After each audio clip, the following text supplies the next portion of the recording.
Kakinada rural Valasapakala గానుగు చెట్టు సెంటర్లో నూతనంగా ఏర్పాటు చేసిన Shri Anjaneya sweets and home foods ప్రారంభోత్సవ కార్యక్రమం ఘనంగా జరిగింది. కాకినాడ రూరల్ ఎమ్మెల్యే పంతం నానాజీ ముఖ్య అతిథిగా పాల్గొని తన చేతుల మీదుగా రిబ్బన్ కత్తిరించి Shri Anjaneya sweets and home foods ను ప్రారంభించారు.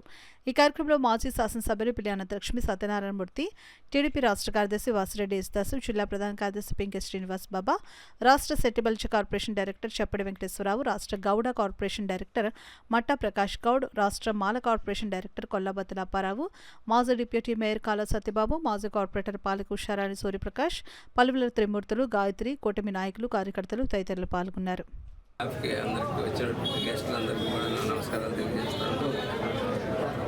ఏదైతే రాష్ట్ర ముఖ్యమంత్రి చంద్రబాబు నాయుడు గారు, ఉప ముఖ్యమంత్రి పవన్ కళ్యాణ్ గారు కోరుకుంటా ఉన్నారు, యువత స్వయం ప్రకృతి వాళ్ళంతా వాళ్ళు నిలబడి వాళ్ళు ఒక వ్యాపారం చేసి వాళ్ళు ఎంటర్ప్రెన్యూర్ కింద తయారవ్వాలని చెప్పి ఎప్పటి నుంచో ఇదే చంద్రబాబు నాయుడు గారు అయితే ఎంతో కాలం నుంచి ఇదే చెప్తా ఉన్నారు.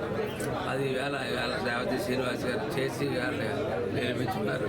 కాబట్టి ఈ బిజినెస్ సక్సెస్ఫుల్గా ముందుకు వెళ్ళాలని, అలాగే లాభాల వాటిలో ముందుకు నడవాలని, నలుగురికి క్వాలిటీ అయినటువంటి స్వీట్ ఈ మన ప్రాంతంలో అందరికీ అమ్మగలగాలని, సరస్వైన ధర అమ్మగలగాలని చెప్పి మంచి పేరు తెచ్చుకోవాలని చెప్పి కోరుకుంటున్నాను.